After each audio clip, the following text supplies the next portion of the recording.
Hello friends, welcome back on my YouTube channel. This is Aryan sir. Start करते हैं आज की वीडियो। तो आज हम पढ़ेंगे फ्यूचर इंडेफिनिट के बारे में।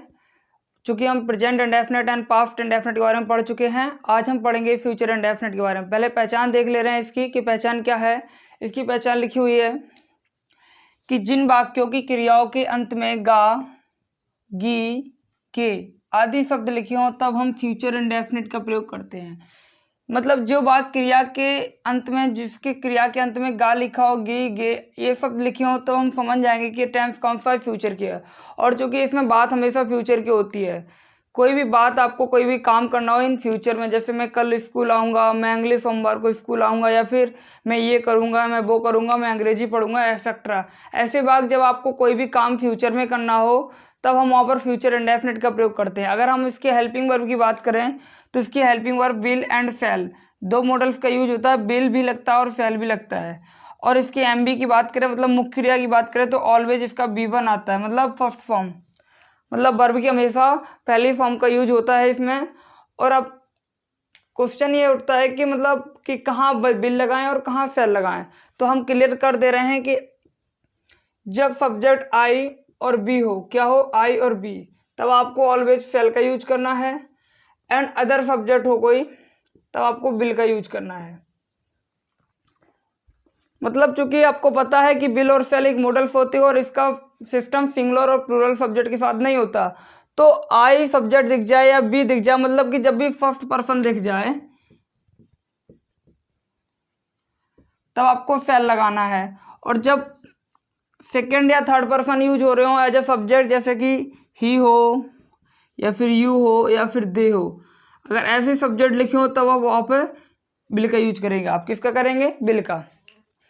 तो कहाँ शैल लगाना है, कहाँ बिल लगाना, आई होप क्लियर हो गया होगा कि आई और बी जब सब्जेक्ट हो तो वहाँ पे शैल लगाना और अदर किसी भी सब्जेक्ट के साथ आप बिल लगाना। अब लेकिन अगर हिंदी वाक्य में जोड़ दिया जाए, क्या दिया जाए? जोड़, मतलब अवश्य लिखा हो या फिर जरूर या जरूर ही, तो फिर इसका सिस्टम उल्टा कर देते हैं। जैसे मैं स्कूल आऊँगा नॉर्मल सेंस है, और मैं अब स्कूल आऊँगा तो फिर हेल्पिंग वर्ब बदल देंगे। मैं स्कूल आऊँगा, यहाँ पे मैं के साथ क्या लगेगा? शैल लगेगा। और मैं अब स्कूल आऊँगा तो मैं के साथ यहाँ पे बिल लगेगा। तो मतलब जब सेंटेंस में अब या जरूर लिखा हो तो हम क्या करते हैं? आई और बी के साथ, नॉर्मल सेंस हो तो आई और बी के साथ शैल लगा देना और अदर सब्जेक्ट के साथ बिल लगा देना। अगर सेंटेंस में जरूर या अब सी या निश्चित रूप से ऐसे वर्ड लिखे हो तब हम क्या करेंगे? आई और बी के साथ जहाँ शैल लगाते थे वहाँ पर बिल लगा देंगे और अदर सब्जेक्ट के साथ क्या लगा देंगे? शैल। अभी एग्जाम्पल से आपको क्लियर करा देंगे कि कहाँ बिल लगेगा। एक नोट जो है वो आपको शायद याद कर लेना चाहिए, जो आपको शायद पता ना हो।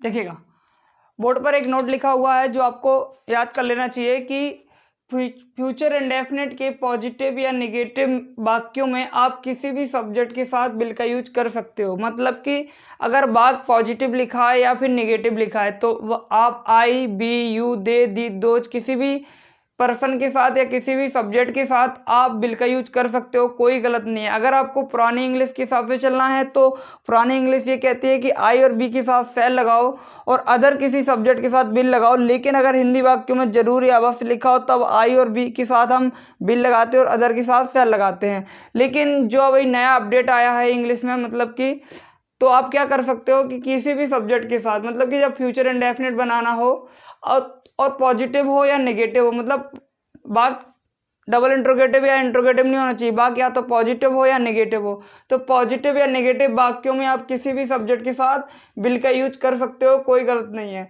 तो आई होप आप बिल का यूज करेंगे। आज की बात जो आप शैल लगाते थे पॉजिटिव या नेगेटिव में, मतलब अगर बात पॉजिटिव या नेगेटिव लिखा है तो आई हो चाहे बी हो, आप किसी भी सब्जेक्ट के साथ किसका यूज कर सकते हो? बिल का यूज कर सकते हो। आई होप क्लियर हुआ होगा।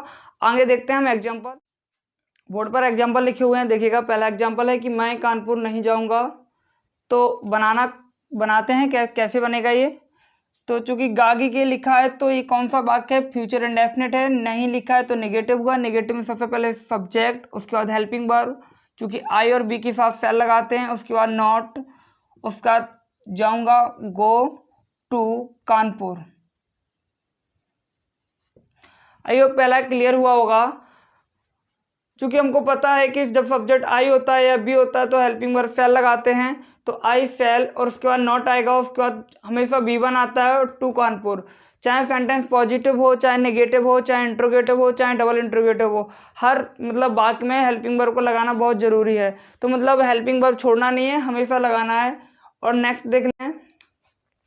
और एक बात, अगर आप यहाँ पे चाहो तो आप विल का भी यूज कर सकते हो। मतलब अभी हमने बताया कि सेंटेंस अगर फ्यूचर इंडेफिनिट का हो, पॉजिटिव हो या नेगेटिव हो, आप किसी भी पर्सन के साथ, किसी भी सब्जेक्ट के साथ विल का यूज कर सकते हो, कोई गलत नहीं। आप I will not go to Kanpur, it is correct, and I shall not go to Kanpur, it is also correct. I hope clear हुआ होगा कि विल और शैल में से आप कुछ भी लगा सकते हो। एंड नेक्स्ट एग्जाम्पल देखते हैं।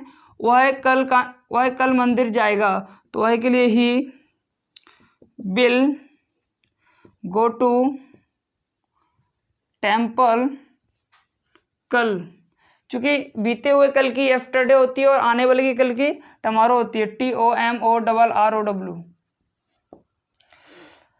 नेक्स्ट एग्जांपल है आपके बोर्ड पर कि आप कल कितने बजे आओगे, तो कितने बजे एक ये WH वर्ड होता है जिसकी मीनिंग होती है एट व्हाट टाइम।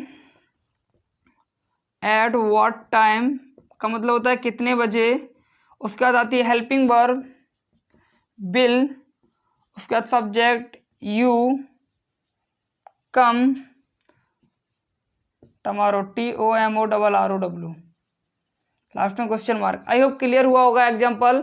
जो एग्जाम्पल लिखा हुआ है कि आप कल कितने बजे आओगे, तो कितने बजे के लिए हम क्या लगाएंगे, कितने बजे के लिए बढ़ाता है एट व्हाट टाइम। उसके बाद हेल्पिंग वर्ब चूंकि फ्यूचर इंडेफिनिट का था तो विल, उसके बाद सब्जेक्ट यू, उसके बाद मेन वर्ब की first form and tomorrow. I hope clear हुआ होगा ये तीसरा एग्जाम्पल। अब चौथा देख ले रहे हैं। एग्जाम्पल है कि हम में से एक घर पर रहेगा, तो गागी के लिखा है तो फ्यूचर इंडेफिनिट है, चूंकि एक बार पॉजिटिव है, ये नेगेटिव था, ये पॉजिटिव था, ये डबल इंट्रोगेटिव था।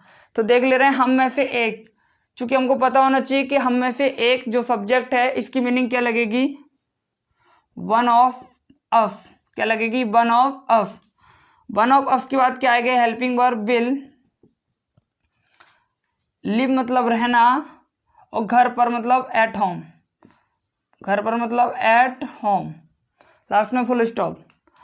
तो लिखा है कि हम में से एक, यह लिखा है तुम में से एक, या फिर लिखा है उन में से एक।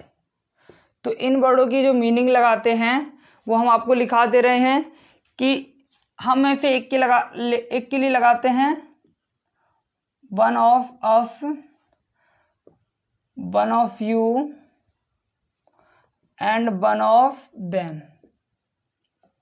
आई होप क्लियर हुआ होगा कि जब आपको लिखना हो, आपको लिखना है तुम में से एक तो वन ऑफ यू, आपको लिखना है हम में से एक तो वन ऑफ अस, और फिर तुम में से एक उनमें से एक लिखा है तो वन ऑफ देम।